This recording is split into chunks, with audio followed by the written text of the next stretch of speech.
Hi, welcome back on Do It Yourself channel. They're gonna show you how to turn on battery saver in your Windows 11. So to do this operation, click here on the search, write the settings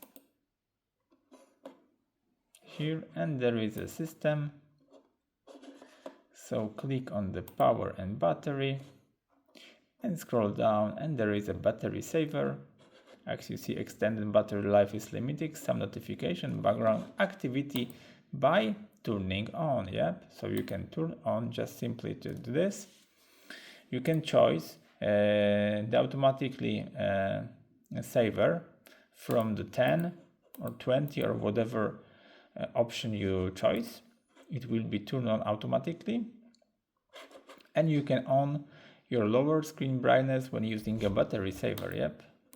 So when you turn it on, as you see, the light of your screen will on, and you gain a much higher battery life. So that's it for now. That is for turning off. So anyway, in this case, I hope the video is helpful for you. If yes, you can leave like, leave comment, and leave subscribe, and see you by next video. Hey.